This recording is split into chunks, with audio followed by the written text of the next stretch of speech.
They came for me on a rainless night in Palermo. I remember because the air itself felt parched, as if the city had forgotten how to breathe.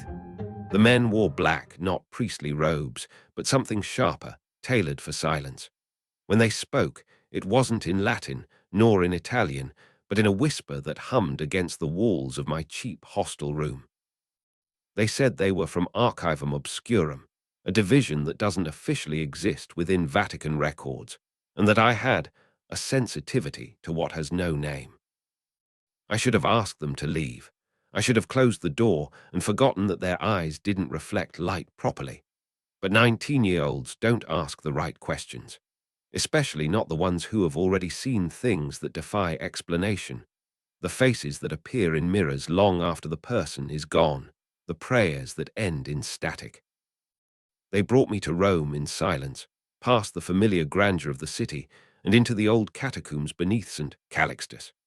The air there smelled of limestone, candle wax, and something faintly metallic, blood or memory. I could never tell. They sat me before a wooden table carved with sigils I didn't recognize. In the center lay a parchment bound by a red seal that pulsed faintly, as if alive. That was the first time I heard it, Rule 9. They didn't explain what the first 8 were, and I didn't dare ask. A man named Father Lucian leaned forward, his rosary wrapped 3 times around his right wrist like a shackle. "You will learn only what you are meant to learn," he said. "Rule 9 will protect you. Memorize it, speak it before each operation, and never, under any circumstance, break it." When I asked what it referred to, his gaze turned downward. "The living doctrine does not tolerate curiosity," he murmured. They made me read the parchment aloud. The text shimmered in a language that bled between tongues, Latin, Greek, something else older, bone deep. I remember the first line perfectly even now, though I wish I didn't. Nulla vox sign sanguine, no voice without blood. The letters burned faintly on my fingertips as I read. I laughed nervously, pretending it was a trick of the candlelight. But when I looked up, Father Lucian's expression was heavy with pity, as though he'd already begun to mourn me. My training began the next morning in the sublevels beneath the apostolic archives, deeper than tourists ever imagine they go. I met others like me, boys and girls who claimed to see the edges of things. Some called themselves audience, listeners of the unholy frequency.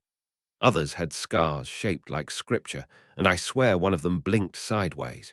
We weren't students, we were instruments. They said Rule 9 would preserve us during contact, that it was a prayer woven from divine syntax, engineered to stabilize the human mind against perception collapse. I didn't understand then. I do now. It was never meant to protect our minds, only our souls, when the rest of us was gone.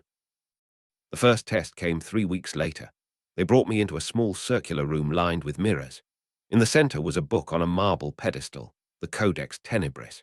Its pages were made of something thin and translucent, almost skin. The lights flickered as I approached. I whispered Rule 9 as instructed, but the sound that came out wasn't mine. It was deeper, resonant, layered.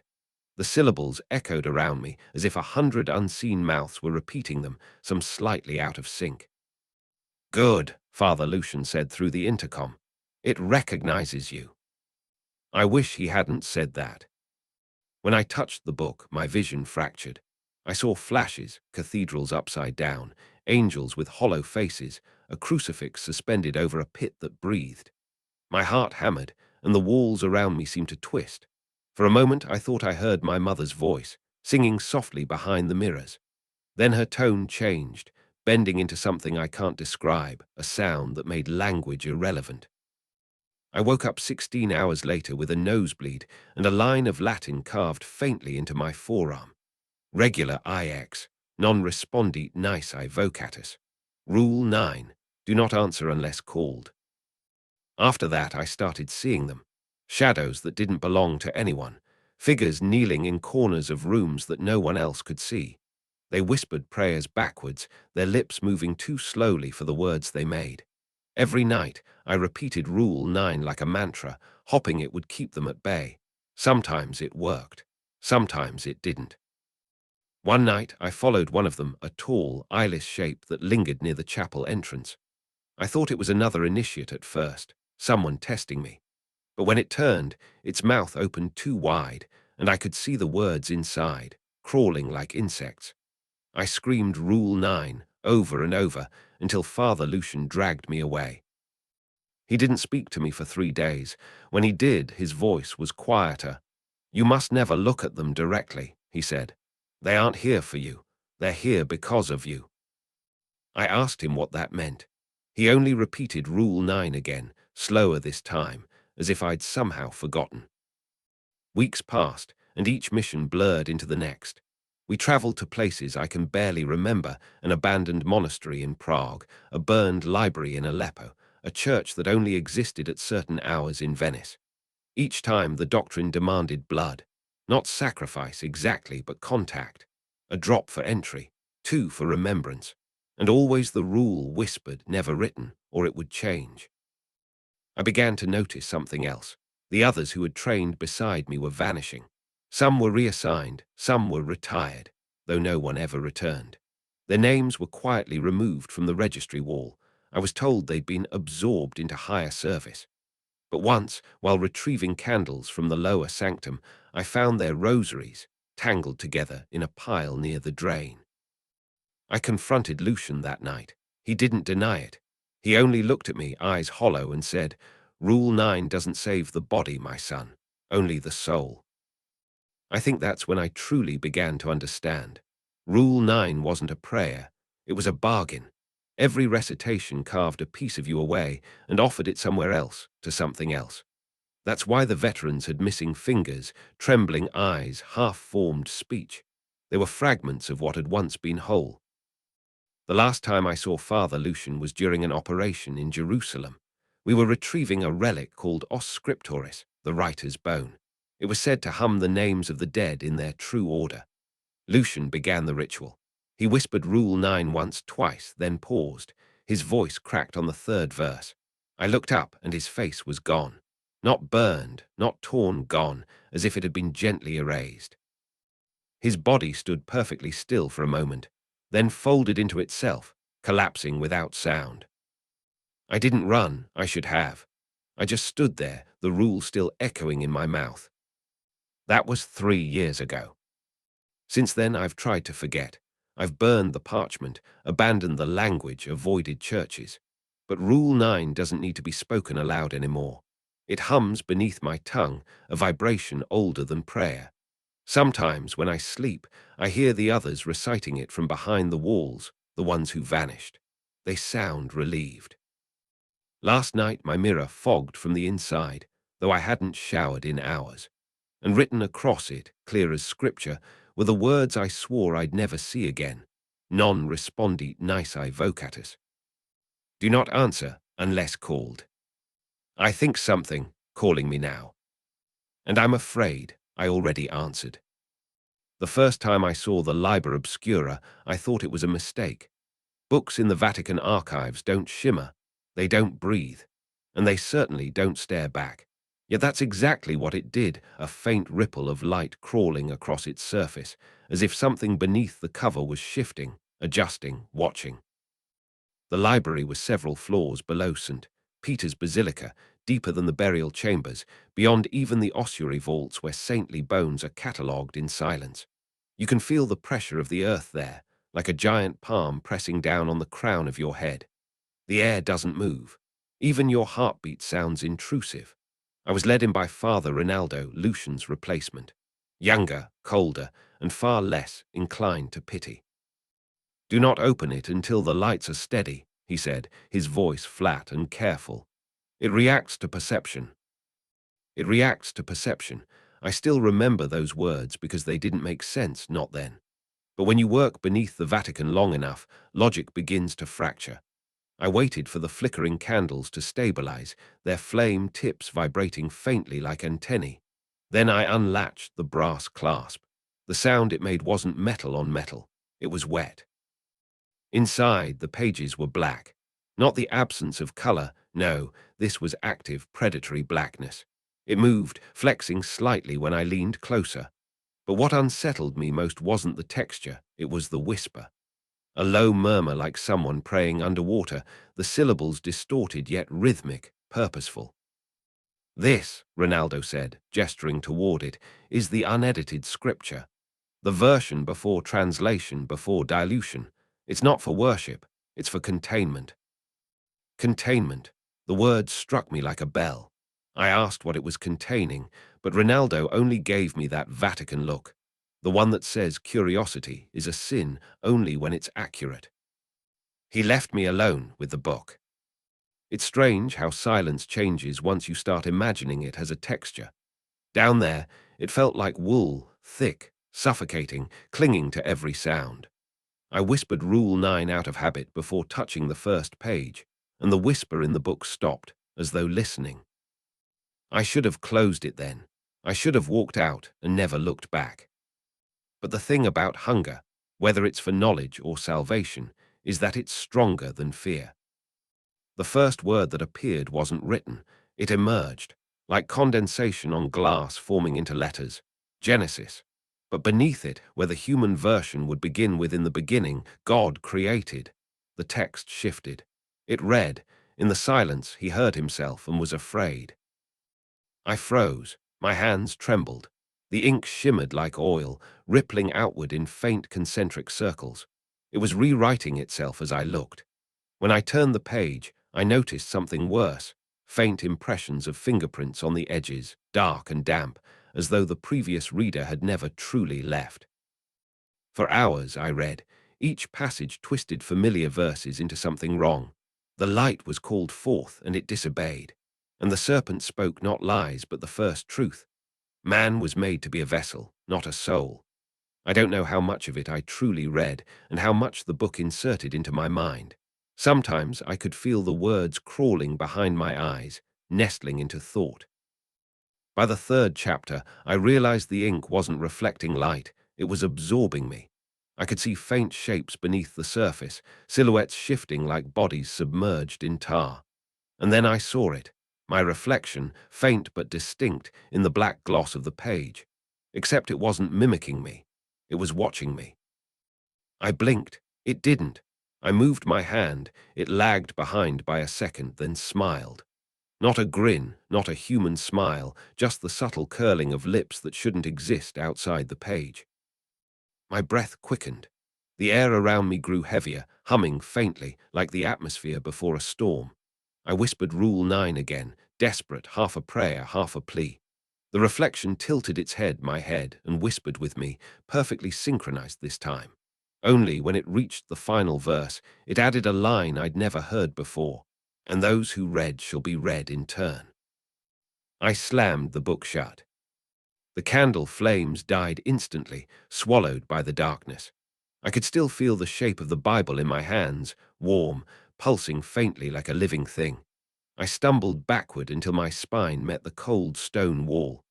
My pulse was too loud, echoing in that subterranean chamber like footsteps coming closer. Then, from somewhere inside the dark, I heard the pages turning themselves. Slow, deliberate. Each turn punctuated by a faint exhale, like the book was breathing through me. I called for Father Ronaldo, but the only reply was a whisper, faint, familiar, my own voice reciting verses I didn't remember reading. The echo came not from the walls, but from inside the book, like a recording of my thoughts trapped between pages. I think I lost consciousness for a while because when I came to, the candles were relit and Ronaldo was standing above me, his gloved hands covered in soot. "You shouldn't have read past chapter 3, he said quietly. His expression was unreadable, but his pupils were dilated, almost all black. I tried to speak, but my throat felt raw, scraped, hollow. He didn't look surprised. "The text recognizes its vessels," he continued. "Every word you read, it reads you back. That's why we limit exposure. You're compromised." I remember laughing, weakly, stupidly. Compromised. It's a book. He sighed and placed his hand on the cover. "It's the book." Then he leaned closer, his breath cold against my ear. "The one he wrote before he repented." That night I couldn't sleep. My dreams weren't dreams. They were verses, sentences forming and dissolving, written in liquid light. I saw the words from the Liber Obscura forming patterns over my skin, lines of scripture that pulsed faintly beneath the flesh, vanishing when I awoke. The mirror across the room had a faint smear, like a handprint pressed from the inside. I returned the Bible the next morning, insisting I didn't want to continue the translation work. Rinaldo didn't argue. He simply nodded and locked it back into its iron vault. But as the gate closed, I noticed something carved faintly into the cover, my name, etched in letters that shimmered and then sank, absorbed by the surface. That should have been the end of it. But later, while I washed my hands in the lavatory sink, I saw the water ripple and form a word. Return. For days I tried to ignore it, but each time I passed a crucifix or a prayer book, the letters shifted. The Latin inscriptions bent slightly, rearranging to spell fragments of the same command. I stopped praying. I stopped sleeping. 3 nights later, the whispers returned, faint, rhythmic, speaking scripture in a tongue that wasn't mine. I followed the sound to my desk. The Liber Obscura was there, closed but trembling faintly, as if something inside was packing. I hadn't brought it back. I touched it and felt warmth again. Not heat, not flame, warmth like skin. My pulse matched its rhythm for a moment before overtaking it. I whispered Rule 9, shaking. The whisper in the pages echoed it perfectly. Then it laughed, a sound made of breath, not joy. I tore open the book and screamed as I saw my handwriting covering the pages. Every line written in the same oily ink, words I didn't remember writing. And he who reads the unspoken shall be written in kind. Beneath it, a single verse shimmered. The word became flesh, and it was not his. The candles burst. The ink on the page began to bleed, dripping upward toward the ceiling like black rain. I staggered back, but the sound followed, a chorus of voices whispering in unison, each one in my tone, reciting fragments of Rule 9 in reverse. I don't know how I escaped that room. Maybe I didn't. Maybe I'm still there, still reading, and everything since is just a copy made from the ink that remembered me. All I know is that I can't go near a Bible anymore. The words twist when I look at them. Psalms rearrange into warnings. The Gospel of John ends halfway through a sentence and spells my name in the margins. And sometimes, when I close my eyes, I can still hear the Liber Obscura turning its pages somewhere in the dark, looking for the next reader. I think it's still learning. And I think it's learning me. They told me my first hunt would be simple. Containment, not confrontation. A manifestation of an old sin echoing beneath a ruin, that's how they phrased it, like it was just another entry in an ecclesiastical ledger. Father Rinaldo said the creature was residual, non-sentient. But when I looked at the mission file, the photograph stapled to the front showed eyes that had once understood pain.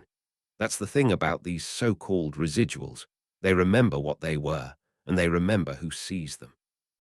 The monastery lay in the mountains outside Naples, a forgotten pile of stone and prayer that hadn't heard a hymn in 2 centuries. The walls leaned as if they were listening. Every window was boarded, every crucifix cracked down the middle. I arrived with 2 other operatives, Cashin and Morelli, both older, both branded by experience. Cashin's left eye twitched constantly, and Morelli's hand was missing its last 2 fingers. Neither spoke much. Silence was our uniform. Rule 9 whispered in my mind the entire journey. Non respondit nisi vocatus. Do not answer unless called. It felt less like instruction and more like memory, as though someone had carved it into the back of my skull long before I joined the order. We reached the crypt just after midnight. The air down there was wet, stale, centuries of rot and devotion mingled into something that tasted like rusted incense. We lit our blessed lanterns, the kind that burn with salt instead of oil.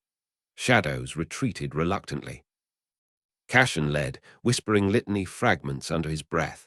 I followed, clutching the relic knife they'd issued me, a piece of consecrated bone carved into the shape of a blade. Rule 9's words pulsed in my head, rhythmic, as though echoing my heartbeat. The deeper we went, the stronger it grew. At the bottom of the stairs, the passage opened into a circular chamber lined with alcoves. Human shapes, half-mummified monks, rested inside.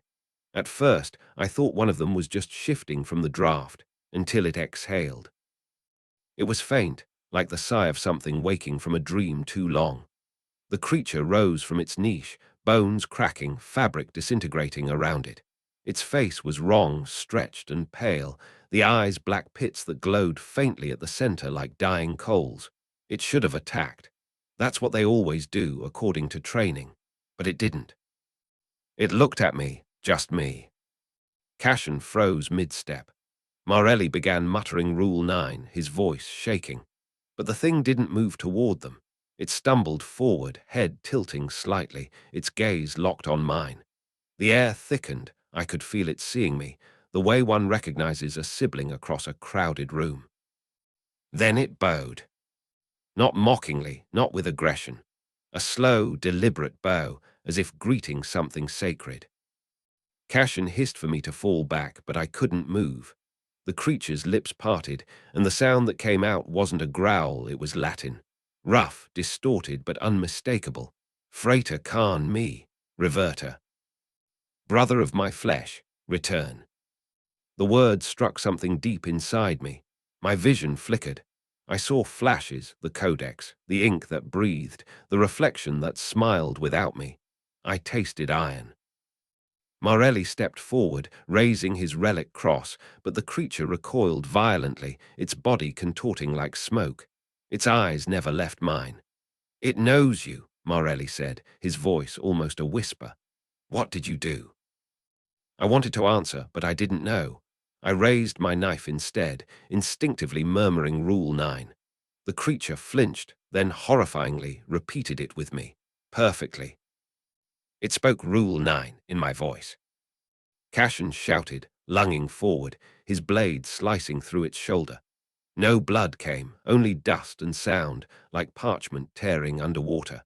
The creature staggered but didn't strike back. It turned toward me once more and pressed its palm to its chest. Its skin split open along ancient scars, and beneath the torn flesh I saw something carved, a sigil identical to the one branded beneath my rosary beads. My stomach turned. My rosary wasn't unique. It was a mark. The creature reached toward me with a trembling hand. I should have stepped back. I didn't. When its claw touched my palm, a burning line etched itself into my skin, the same symbol. The contact lasted less than a second, but it felt like an eternity compressed into pain. I smelled my own flesh sizzling, heard the faint whisper of Rule 9 echoing through stone, as if the entire monastery had joined in unison. Cashin yanked me away, dragging me up the steps while Morelli recited containment rites. The creature didn't follow, it just watched. And as we ascended, I swear I heard it whisper again, softer this time, almost lovingly. Reverter. Return. When we reached the surface, I collapsed against the doorway, clutching my burned hand. The sigil shimmered faintly, pulsing like a heartbeat. Cashin knelt beside me, muttering prayers between ragged breaths. You weren't supposed to speak, he hissed. You answered it. You broke the rule. But I hadn't spoken. Not really. The words had spoken through me. We radioed Ronaldo for extraction. He didn't sound surprised when he heard what happened. His only instruction was to secure the monastery and mark it as convergent. Then he told me, almost gently, it recognized what you carry. When I asked what that meant, the line went dead. That night, back in Rome, I tried to sleep, but every time I closed my eyes, I saw the creature bowing again, its mouth shaping words I couldn't fully hear. I woke to find my rosary lying beside me, beads rearranged into a pattern I didn't remember, 9 circles, each connected by a single thread of hair. My hair. I tried to report it to Ronaldo, but he brushed it aside. These manifestations mirror belief, he said. It's only showing you what you expect to see. But I didn't expect to see my reflection move independently again that night. I didn't expect to wake with dirt beneath my nails or the faint scent of decay in my sheets. The following evening, I returned to the catacombs on my own. I had to understand. The guards didn't stop me. They never do when you carry the right silence. The monastery crypt was empty when I arrived, except for the sigil burned into the floor where the creature had stood. The air hummed faintly, as though something had recently breathed and then forgotten how. I knelt and traced the sigil, whispering Rule 9 again. The mark on my palm flared in response. The chamber darkened, not from lack of light, but from the presence of something pulling it away. And then I saw it, not the creature, but the shadow it had left behind, clinging to the stone like a film of memory. It moved when I moved, mirrored when I didn't. I whispered, "What are you?" The shadow smiled. It didn't need a mouth to answer. The reply came from inside my skull, perfectly calm, perfectly familiar. Not what, who. I fell backward, breath ragged, and the air itself began to chant Rule 9 again, layering my voice upon itself until the sound was deafening. I covered my ears, but it didn't help. It wasn't sound anymore, it was recognition. When I finally stumbled out, dawn was breaking over the mountains. My rosary was gone, but the sigil on my hand had changed. Where once it was a static mark, now it moved, subtly, rhythmically, pulsing like it had a pulse of its own. I told no one. There's no confession for this kind of sin. But I can't shake the memory of that voice, not the creature's mine. And lately, when I pass through reflective surfaces, I notice my reflection doesn't quite match the delay anymore. Sometimes it bows first. Sometimes it whispers. Rule 9 still hums in my mind, but it no longer feels like a shield. It feels like a password. And I think I'm starting to understand what the creature meant when it called me brother. Because monsters don't fear me anymore. They recognize me. The call came at midnight. They always do. There's something about that hour that the Vatican prefers for its darker errands, when faith feels thin and every shadow looks like it's listening. Father Rinaldo didn't even bother with pleasantries. "You're being reassigned," he said. "Milan, a priest. Containment protocol already failed." His tone was sterile, bureaucratic, as if he were sending me to repair plumbing rather than confront whatever had hollowed a man of God. When I asked why they were sending me alone, he replied, "Because it recognizes you." Then the line went dead. Milan was grey and wet when I arrived, the kind of rain that doesn't cleanse but stains. The church was small, nameless, wedged between apartment blocks like a relic someone forgot to bury. Inside, the air was thick with candle smoke and something sweeter beneath it, the faint rot of flowers long dead. Two nuns met me at the door, both pale, trembling. One of them, Sister Beatrice, refused to look me in the eye. "He's been calling for you," she whispered. "For me?" I asked. She nodded once, as if even the gesture hurt. They led me down to the rectory cellar. The walls were lined with holy icons, but each crucifix had been turned upside down. Not defaced, deliberately repositioned. That kind of precision isn't madness, it's invitation. At the center of the room sat Father Matteo, or what was left of him. His body was thin, too thin, like the skin had learned to cling to bone. His mouth hung open, a black gap that seemed to hum faintly, though no sound came. His eyes were rolled upward, showing only the whites, but the moment I stepped into the light, they snapped downward and locked onto me. And he smiled. Not the kind of smile that belongs to a priest. "Ecce Agnus Dei," he crooned, "behold the Lamb of God." His voice was deep, resonant, almost melodic, but every syllable vibrated in the air, heavy enough to make my teeth ache. Rule 9 surfaced in my head immediately, unbidden. Do not answer unless called. I hadn't been called, not yet, so I kept silent. I began the exorcism the way they trained us. A circle of salt, candles at 4 points, invocation in Latin. But even as I recited the first verse, I felt it, a low pressure, like the air itself was bowing. The candlelight dimmed as if something enormous was inhaling around us. Matteo's head tilted slowly, like he was listening to a distant melody. "You speak words you don't believe," he said. His voice was layered now, two tones overlapping, one human, one subterranean. "Do you even know who you're praying to?" I ignored him, continued the rite, voice steady though my hands trembled. His laughter filled the cellar, deep and wet. "They sent you because you already belong to us," he hissed. "I can smell the ink in your blood." I faltered, just for a second. His grin widened. "Ah, there it is. Recognition." I forced the prayer louder, invoking Saint Michael, the defender, the banisher. Matteo screamed, not in pain but delight. His body convulsed, limbs bending at wrong angles. The sound of bones cracking echoed off the walls. "You think these names have power," he spat. "You think Latin scares us, but the rule you carry, that's ours." Before I could react, he lunged forward, faster than anything that broken body should have allowed. His hands clamped around my face, his thumbs pressing against my temples. And then he breathed into me. It wasn't air. It was pressure, heat, vibration. I felt something enter. It wasn't metaphorical. It was physical, a thick, invasive current of sound, forcing its way through my ears, down my throat, into the hollow behind my heart. I couldn't breathe. My knees hit the floor. The candles went out.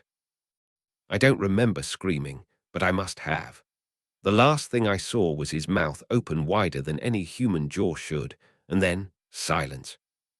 When I woke, the room was destroyed. The circle of salt had been smeared into meaningless patterns.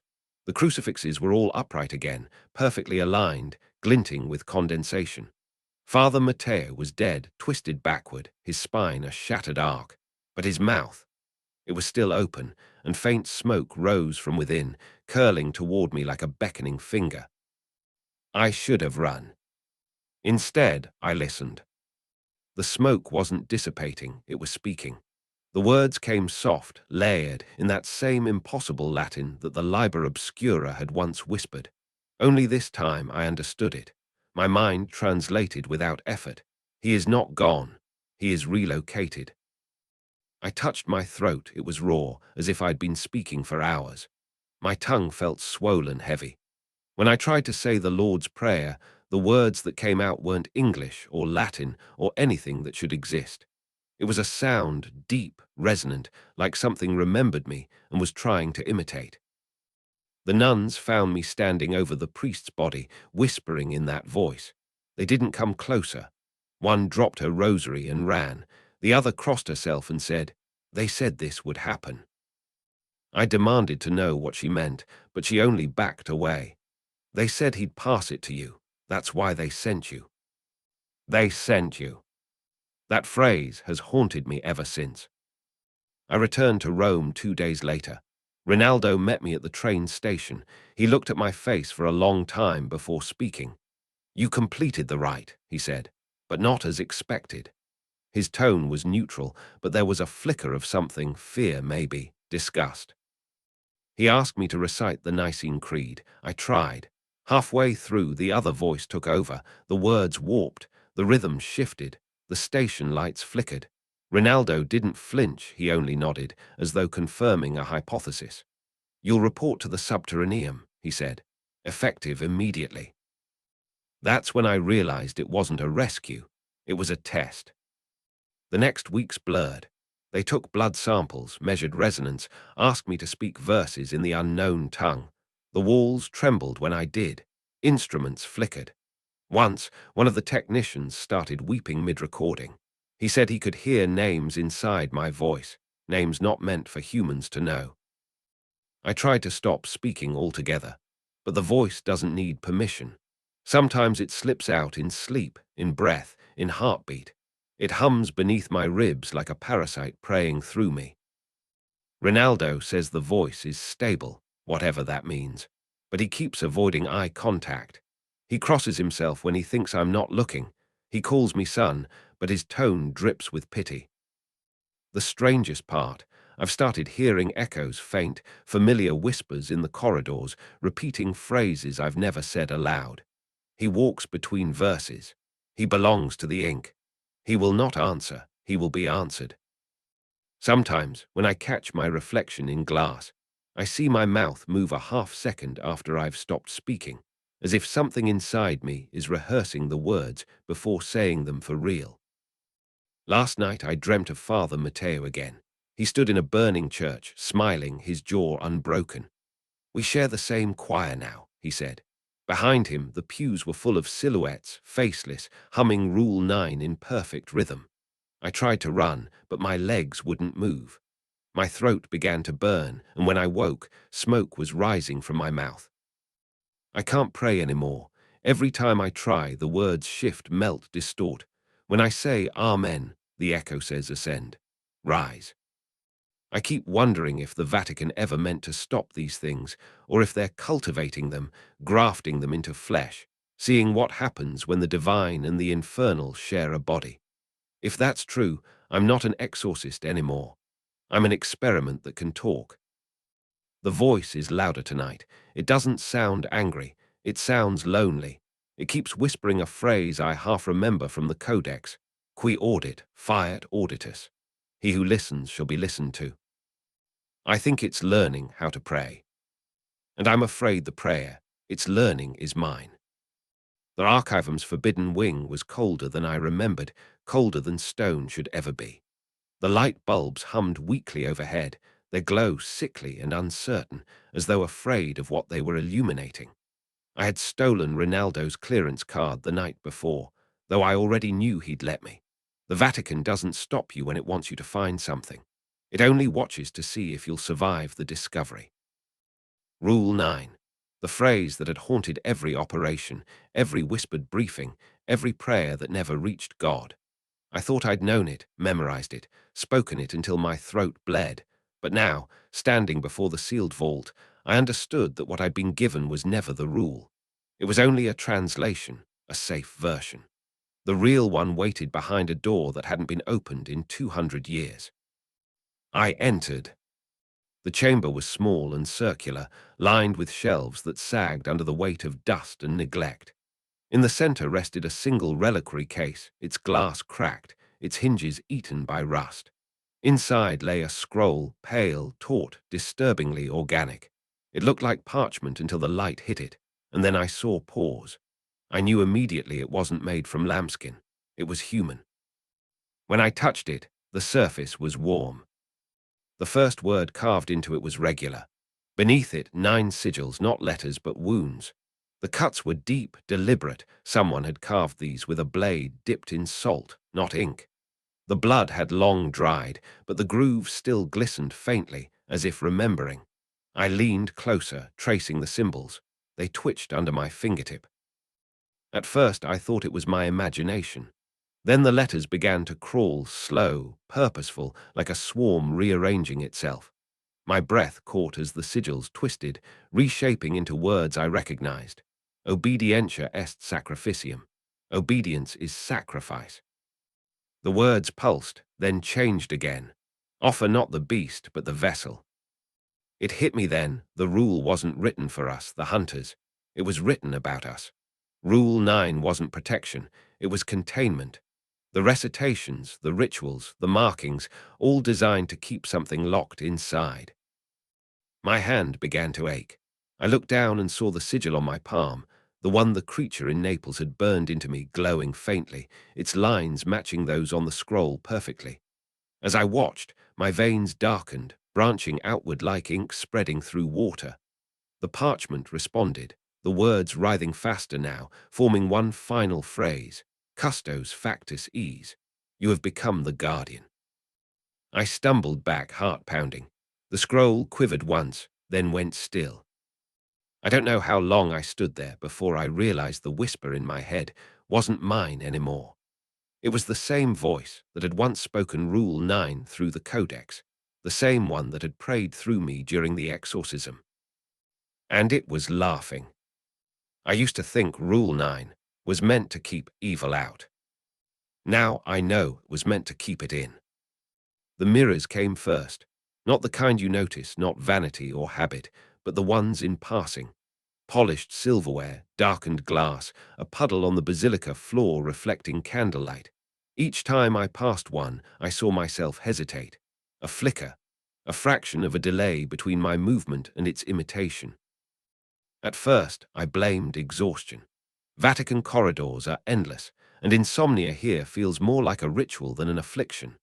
But fatigue doesn't explain why my reflection blinked after I did, or why its lips were always moving, whispering something too faint to hear. It began 3 days after I found the original Rule 9. The mark on my palm had darkened to the color of ash, throbbing faintly whenever I stood near holy water.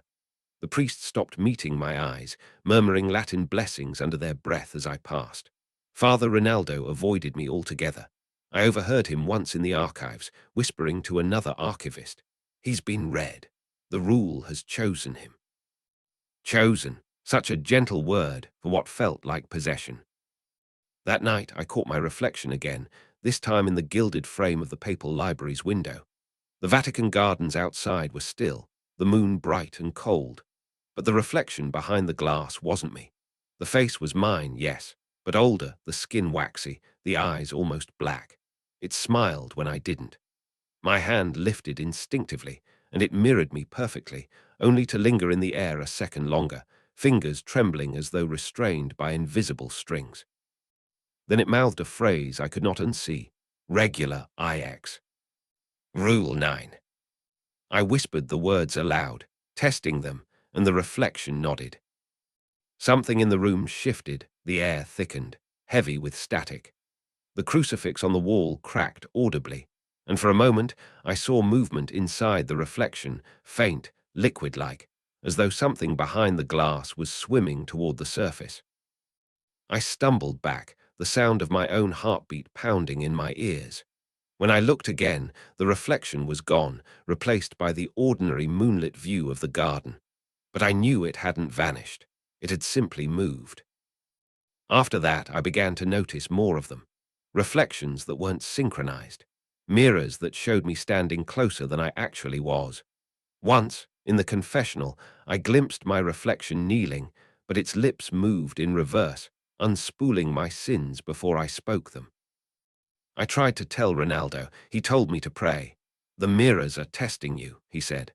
"They always do once the rule takes root." His tone was almost admiring, as though this horror was expected, even ordained. That was when I realized the Vatican had stopped trying to protect me. It was observing me. The next day, during Mass, I caught my reflection again in the polished chalice. Its mouth was open, wide, as if screaming silently. I couldn't look away. The moment the priest raised the cup, I saw something behind the reflection, a movement, a shape, a second figure wearing my face but smiling. The rule on my hand flared with heat, so intense I dropped the chalice. It shattered across the marble floor, scattering shards of silver and wine that shimmered like blood. Every head turned. The congregation gasped, but no one helped me. Rinaldo simply whispered, "It's begun." That night, I locked myself in my chamber. No mirrors, no polished surfaces, just candlelight and stone. But as the flame flickered, I saw my shadow on the wall twist and separate, bending in ways my body didn't. It began to write on the wall in my outline, tracing symbols that pulsed faintly with the same glow as my branded palm. The letters formed words. The mirror is not reflection, it's memory. I felt sick, my throat tightened. Every mirror I'd seen since joining the order, every glass, every holy chalice, every reflection had been watching. Not showing me, but recording me. Recording what the rule had changed. The Vatican's great secret wasn't that it hunted monsters. It bred them. It studied them. It learned their language and then wrote it down as scripture. Every exorcism, every rite, every mirror in its halls, all conduits for whatever the rule had promised to contain. And me, I was just the latest vessel. When I looked at my reflection again, it was waiting. Closer this time. Breathing, fogging the inside of the glass as if the barrier were paper thin. Its lips moved slowly, reverently. I leaned closer to hear. It said my name. Not aloud, not in sound, but in thought. I felt it inside my skull, resonating like a bell struck deep underground. Then it whispered something else, a phrase I wish I hadn't understood. "You're the reflection now." The candle went out. The room plunged into darkness, but I could still see the faint shimmer of the mirror across the wall, lightless yet glowing. A shape pressed against the other side, its hands mirroring mine. The skin between us rippled like water. I couldn't move. I couldn't breathe. The rule burned on my hand, brighter now, bleeding light. And then the glass gave way. It didn't shatter, it opened. For one endless second, I felt the cold pull of something vast, reaching through, replacing me cell by cell. My vision flickered, reversed. I was no longer looking at the reflection. I was looking through it. The room was on the other side, empty, candle extinguished. My body, standing where I had been, blinked once and smiled. Now, when people see me in the corridors, they avert their eyes. They don't know why, but I do. Because whatever walks in my shape isn't trying to hide anymore. It's watching for the next mirror, the next door. And every time I blink, I see my real self, trapped behind the glass, begging not to be let out. I used to think Rule 9 protected me from monsters. Now I know, it only made sure the monster wore my face. They sent me to Castel Gandolfo under the pretense of preservation, a routine assessment of the subterranean archives following reports of tremors. I knew better. Nothing the Vatican calls routine ever is. The air outside the papal summer residence was heavy with fog, the kind that muffles sound and memory. By the time I reached the inner courtyard, even the guards' voices were lost to it. Only the sound of my own breathing reminded me I was still among the living. Father Rinaldo hadn't spoken to me in weeks. His last words lingered like a warning.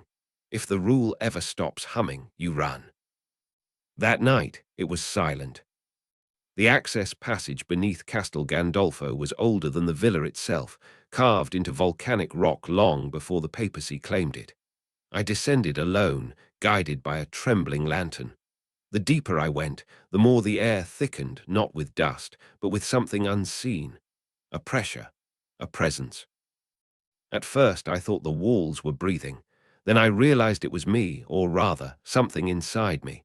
The voice I'd carried since the exorcism stirred, whispering in fragments.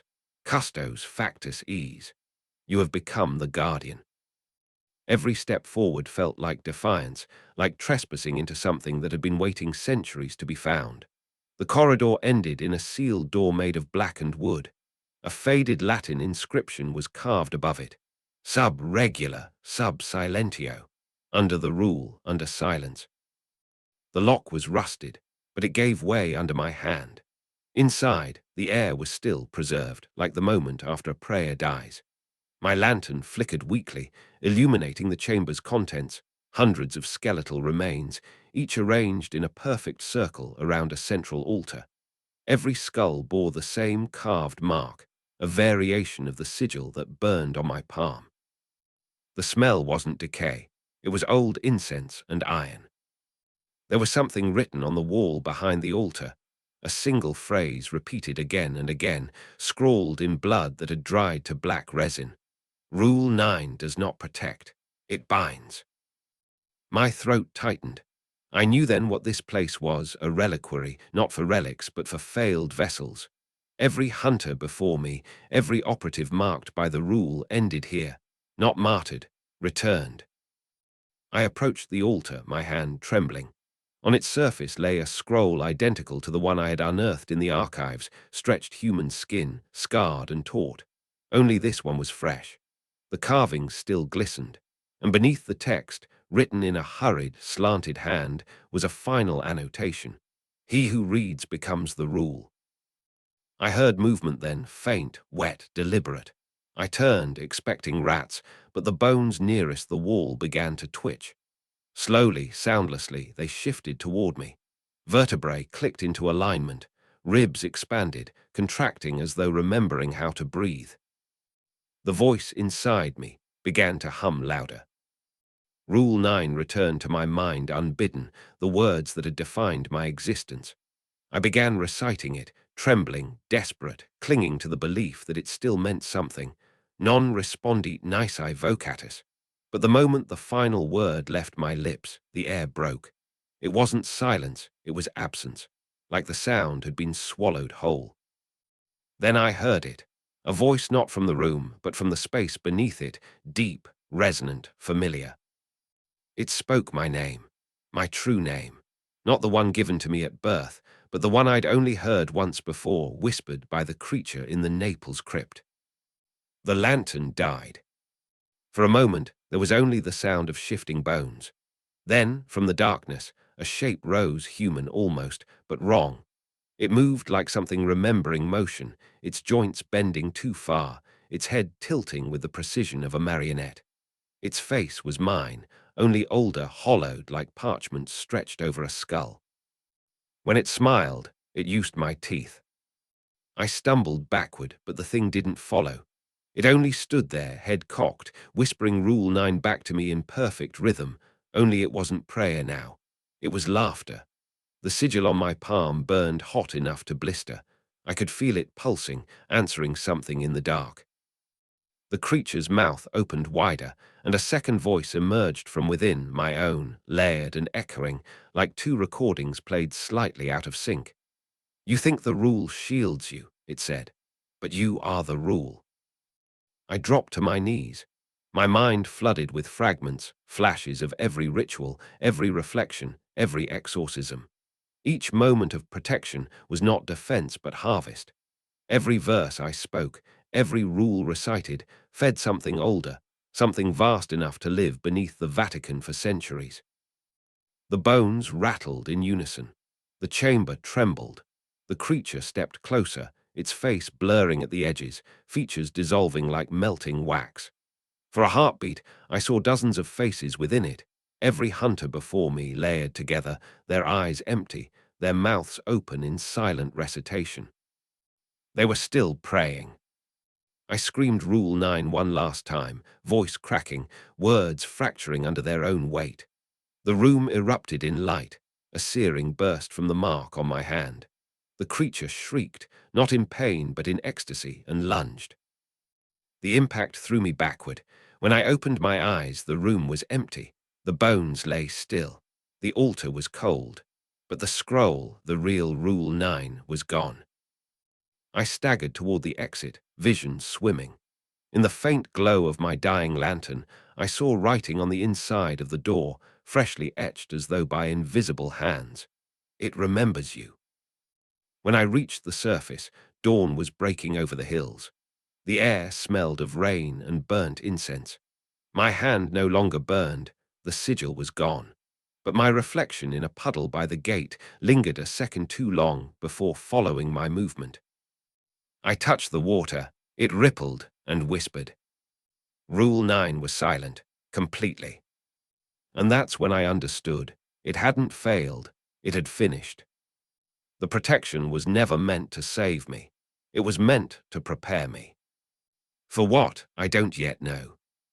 But when I breathe, I swear I can still hear them. The hunters, the creatures, the voices buried beneath Castel Gandolfo, whispering my true name, waiting for me to return. And when I look into the glass, the thing wearing my face no longer smiles. It prays, and I can feel the world start to listen. They told me it was for my safety. That word, safety, always sounds like mercy until you realize it's a cage. The apostolic archives had never been sealed before, not even during the wars. But they locked it that night, iron bolts drawn across every entrance, the corridors dimly lit by flickering sodium lamps that hummed like dying insects. Father Ronaldo didn't look at me when he gave the order. He only said, "You are the last hunter. The rule ends with you." He used ends, not lives.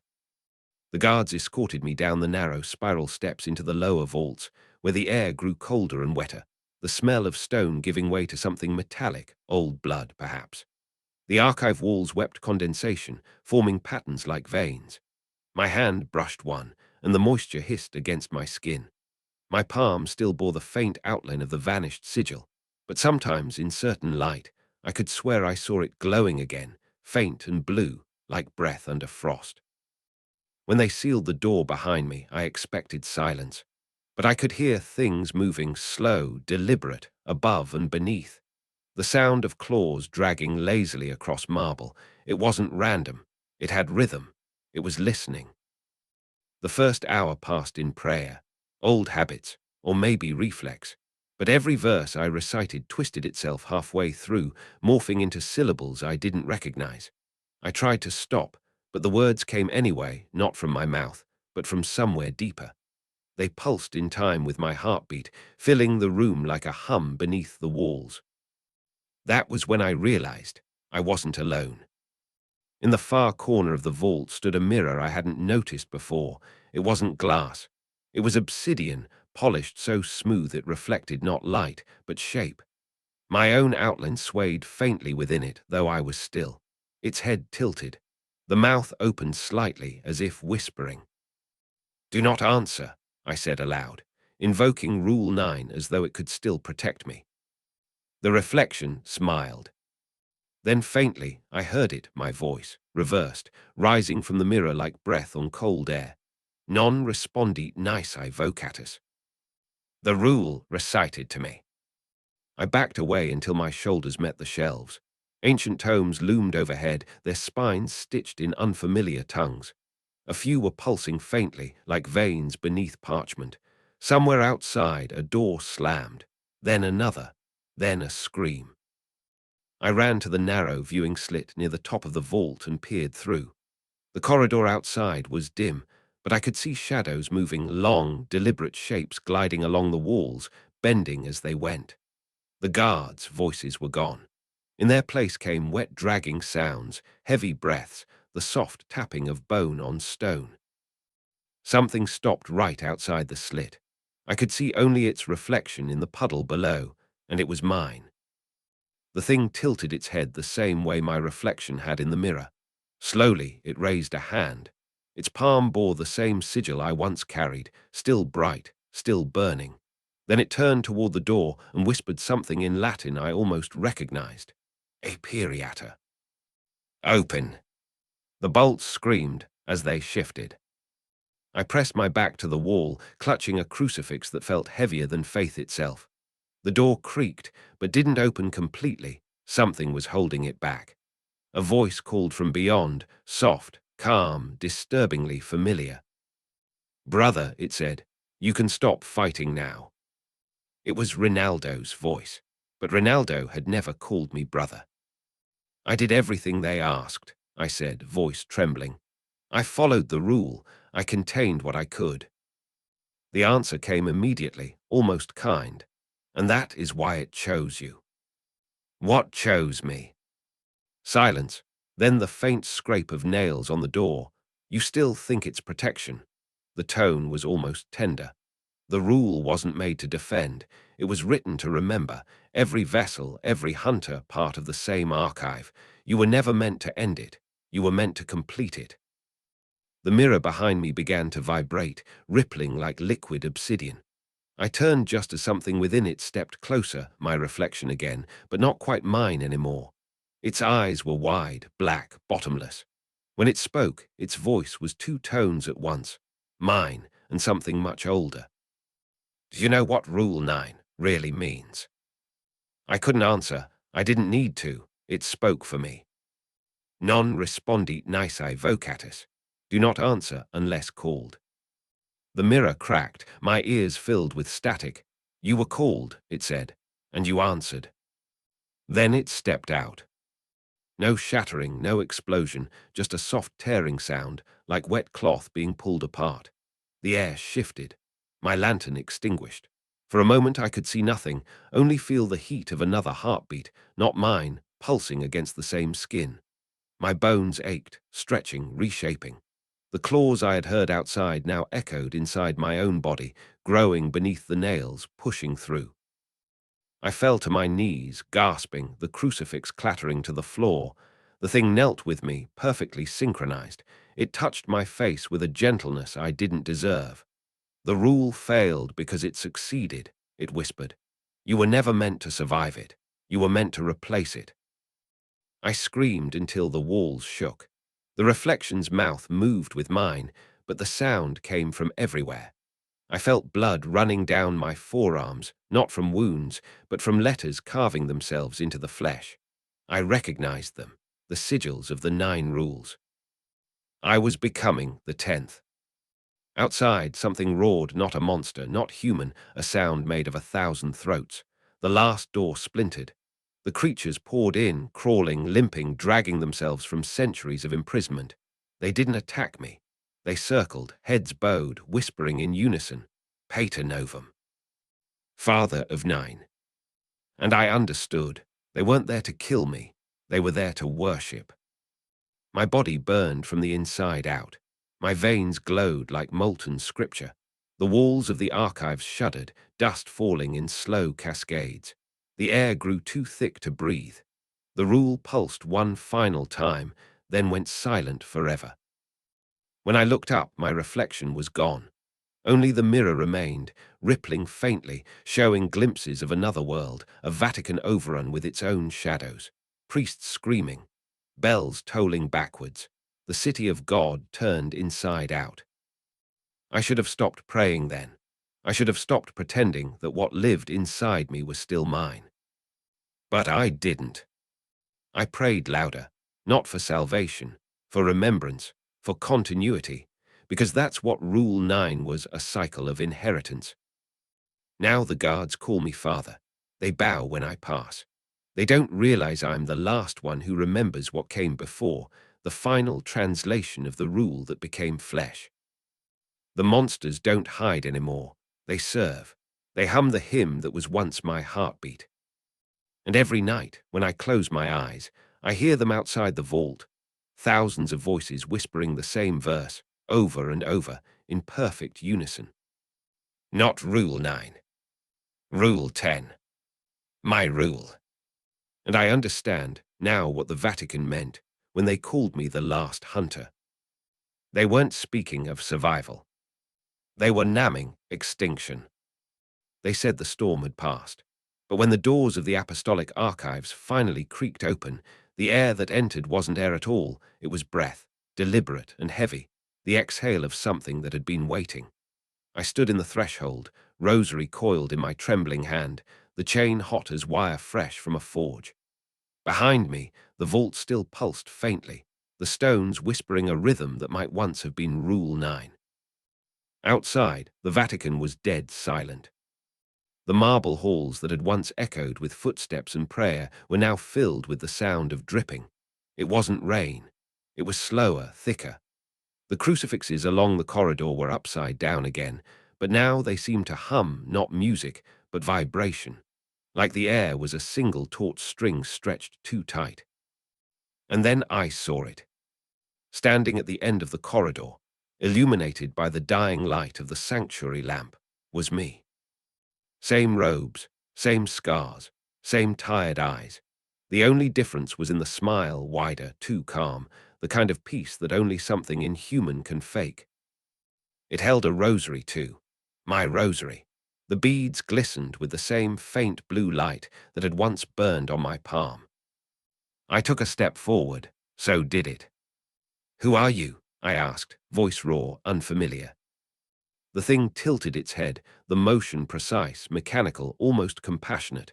"You already know." Its tone was perfect, same cadence, same tremor I heard in my own voice when I doubted myself. "I am the part of you that listened." Its words slid into me, like a knife between ribs. I raised the crucifix. Rule 9 protects me. It laughed softly, not mockery, but pity. "No, it recruited you." The lamp above us flickered. The shadows around its feet shifted, lengthened, and then rose. They unfurled behind it like wings, not feathered but skeletal, each bone jointed and trembling, reaching toward the ceiling like claws made of prayer. My knees nearly buckled. I whispered Rule 9 under my breath, each syllable burning like coal. "Non respondit nisi vocatus." It nodded approvingly. "Yes, speak it again. The rule loves the sound of its own name." Every candle in the hall went out at once. Only the faint blue of our rosaries remained, casting our faces in opposite halves of the same light. Then it began walking toward me, slow, patient, like a priest approaching the altar. "You've been fighting for so long," it said. "Do you even remember why? Who told you these creatures were monsters? Who defined sin for you?" "Faith," I hissed. No, it said gently. Fear. When it spoke again, its voice changed, not in tone, but in resonance. I could feel it echoing inside my skull. Do you remember the first thing you ever exorcised? My throat tightened. The answer rose unbidden, unholy. Myself. Its smile deepened. Then you already know what must come next. I lunged. The crucifix sliced through the air and through it. It split apart like smoke, reforming behind me, whispering into my ear. The words were Latin anymore, but something older, rhythmic, alive. My skin crawled as if the syllables had weight. I turned and struck again, screaming the rule until my voice broke. But the more I recited, the more it smiled. Rule 9 was written in you, it said, circling. Every prayer you ever spoke was another nail, every hunt another verse. You are the scripture now, and I am its punctuation. Its hand touched my shoulder. The flesh beneath my cassock writhed, veins darkening, letters surfacing faintly under the skin, the same sigils carved into the scrolls I'd read. I ripped away from it and drove the crucifix into its chest. The smell of burning meat filled the corridor, but the thing didn't scream. It just looked at me with eyes that shimmered like candle wax, melting into mine. You can't kill what believes in you. Then I'll kill what you made of me, I said. For a moment, it almost looked proud. I twisted the crucifix. The light burst outward, brilliant, searing. Its body convulsed, flaring white, and for an instant I saw through it. Beneath the skin of my double was an entire world of shapes, limbs and faces layered like translucent film, all whispering in unison. They were the hunters before me, everyone who'd carried the rule, everyone who'd failed. They stared at me like parishioners, awaiting absolution. Then the creature screamed, not pain, but release, and burst into ash. The silence that followed wasn't holy, it was wrong. I fell to my knees, gasping, the crucifix searing my palm. The air still vibrated faintly with its voice. My robes were torn, my hands slick with black residue that smelled like incense and iron. I thought it was over. Then I saw the shadow. Behind me, cast against the wall by no light at all, was its silhouette. My silhouette. Its wings were still there, vast, trembling. They didn't move when I did. I turned slowly toward the mirror at the corridor's end, one of those decorative panels of polished marble that once reflected saints. My reflection stared back, pale and trembling, but behind my head, faint and flickering, the wings remained. The same wings that had belonged to it. I touched the wall. The marble rippled faintly beneath my hand, warm to the touch. My reflection smiled, just a little, and whispered something I couldn't hear. My rosary beads began to move, sliding through my fingers like they had their own pulse. I looked down and saw that the cross had blackened completely. The voice returned, faint but inside me now. You killed me, it whispered, but where do you think I went? My throat tightened, the corridor tilted. My heartbeat slowed until it matched the faint rhythm of the words still echoing through my skull. Rule 9 protects. Rule 9 remembers. Rule 9 recycles. I laughed, a hollow, broken sound, and sank against the wall. You're not real, I said. No, it replied gently. You are. Then I heard footsteps approaching. 2 guards appeared at the far end, their expressions pale, reverent. One of them bowed low, eyes avoiding mine. Father, he said. Father. The word hit like a curse. I looked past them, toward the broken crucifix on the floor, its metal warped by heat. The figure of Christ had melted entirely, leaving only the nails. In the reflection behind me, the wings flexed once, slow and deliberate, before settling again. The guards didn't notice. They didn't see the shadow. They only waited for instruction. And I understood, with a clarity that cut deeper than any blade. The monster I killed wasn't a copy. It was the part of me that still doubted, the last thread of belief that thought salvation was possible. Now, without it, there was nothing left to resist. No hunter, no prey. Only Rule 9. and the thing wearing my cassock, smiling with my teeth, whispering prayers I no longer understand. And somewhere, deep beneath the Vatican, the ashes began to stir again, whispering my name, softly, patiently, as if rehearsing the moment when the next reflection opens its eyes. I was summoned at dawn.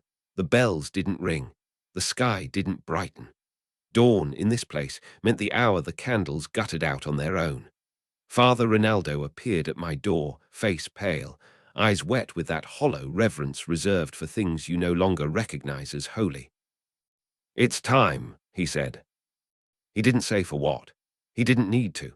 The rule had stopped whispering days ago, its silence heavier than any sermon. My body ached in ways I couldn't name, every breath like a translation of something divine into something dying. I followed him through the winding halls of the Vatican, past frescoes that seemed to shift as I passed, their saints watching me with pity instead of grace. We descended through doors older than the papacy itself, into the chapel of shadows. I had heard of it only in fragments, in the mutterings of broken exorcists, and in the margins of forbidden texts. A place where the first rule was spoken, where language itself was tested against faith. The air here was thick with candle smoke, though I saw no flames. The walls glistened with moisture that wasn't water. The ceiling wept black wax, slow and steady, dripping onto the stone floor in patterns too deliberate to be accidental. At the center stood an altar made of onyx, its surface carved with the 9 marks, the same sigils that had branded my flesh. Each one pulsed faintly as I approached. The Pope waited there, not the man I had once glimpsed during ceremony, fragile and smiling, but a figure robed entirely in black, face hidden behind a mask of white bone carved in the shape of a human skull. His voice was low, melodic, ancient. "You have carried the rule well," he said. "Now you must complete it." Rinaldo stood beside him, silent, hands clasped in supplication. His eyes met mine for a moment, not pleading, not warning, only resignation. I stepped closer. The altar pulsed beneath my palms. "You told me Rule 9 would save me," I said. My voice echoed strangely, like the walls were repeating it in reverse. The Pope nodded slowly. "It did. It saved you for us." The words hit like ice. He gestured toward the altar. "Raid." The onyx shifted. Lines appeared, not carved, but grown, like veins surfacing through skin. The symbols rearranged into sentences. The language was Latin or Greek. It was older. I recognized fragments from the Liber Obscura, the same text that had rewritten itself beneath my hands. I hesitated, my throat tightened. "I don't understand it." "You don't need to," the Pope said. "It understands you." I should have walked away. I should have screamed. But curiosity had always been stronger than fear, and by now I knew fear was the first door the rule unlocked. I placed both hands on the altar and began to read. The sound that emerged from my mouth wasn't human. It was layered, dozens of tones, some low enough to vibrate bone, others high enough to slice thought. The words poured from me like liquid fire, scorching my tongue, branding the air. The saints on the walls began to bleed. Thick black ichor dripped from their eyes, running down their faces like tears. The ceiling groaned, the wax dripping faster now, forming shapes, figures kneeling, bowing. Rinaldo fell to his knees. "It's him," he whispered. "The vessel is complete." The Pope raised his hands. "Continue." The symbols on the altar began to pulse in time with my heartbeat. The marks on my arms flared to life, glowing through the cassock. The words twisted, lengthened. Each syllable tore through my chest like claws. I tasted blood and smoke. Somewhere deep within the stone, something answered. The floor split open. From the fissure rose a sound, not screaming, not singing, something in between. The air convulsed. Shadows poured forth, spilling like smoke but denser, each forming into a shape, half human, half memory. The hunters who had come before me, their faces blurred, their eyes hollow. They circled the altar, whispering Rule 9 in unison. Their voices wove into mine, until I could no longer tell where I ended and they began. I screamed the final verse. The chapel exploded in light, not illumination, but exposure. Every hidden thing revealed itself for what it was.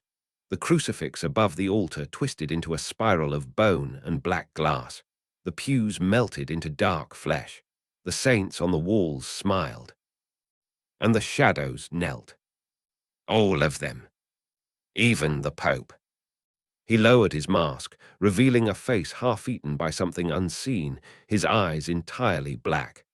"Your Excellency," he said, voice trembling, "the rule has become flesh again." I wanted to deny it, to scream that I was still human. But when I looked down, I saw my hands, veins black as ink, skin cracked and shining. The rosary around my wrist had fused to my flesh, each bead sinking halfway in, glowing faintly like embers. My reflection shimmered on the onyx, not mine, not entirely. The creature from Naples, the exorcised priest, the mirror-born double, all of them stared back through the same face. They bowed. I staggered backward, breath shallow. What am I? The Pope smiled, teeth like candle wax. You are what comes after belief. The air trembled. I could hear the sound of wings again, the echo of my reflection's shadow, stretching across the floor. Rinaldo raised his head, tears streaming down his face. It was never a prayer, he whispered. It was a blueprint. The rule wasn't a law. It was a design. A method for remaking man into something that could withstand what came before creation, what even God feared to name. The ceiling cracked open. Black wax poured down in rivers, hissing where it touched the floor. The shadows, the former hunters, the failed vessels reached for me, their hands trembling reverent. And for the first time, I didn't recoil. I understood. They hadn't been monsters. They had been predecessors, fragments of an evolving scripture. The Vatican had never sought to contain the darkness. It had sought to inherit it. Rule 9 was the chrysalis. I was the emergence. When the final word left my mouth, it didn't echo, it manifested. A sound so heavy the world bent around it. The candles reignited with black flame. The walls split open, revealing not earth, but eyes. Dozens of them, blinking slowly, watching from within the stone. The shadows fell prostrate. The Pope bowed his head to me. And in that silence, something vast opened behind my eyes, a vision not of heaven or hell, but of continuity. A cosmos written in blood and bone, where prayer was the machinery of transformation. Rule 9 had never been meant for mortals. It had been a covenant between creation and its architects. And now that covenant had a body, mine. When I looked back at the Pope, he couldn't meet my gaze. His voice was small. What will you do? I smiled, my lips cracked, the taste of iron thick in my mouth. What all fathers do, I said. Teach my children how to pray. He wept. The chapel doors swung open. Outside, the Vatican was no longer marble and gold, but black glass and bone, pulsating like something alive. The bells tolled backward. The city knelt. I walked into the dawn that wasn't dawn, the light red as scripture. Behind me, the chapel of shadows sealed itself. The rule had ended. But something older had begun. And as the world bent in reverence, I realized the truth the Vatican had always known. Rule 9 wasn't a rule at all. It was inheritance. It was birthright. And I was its firstborn son.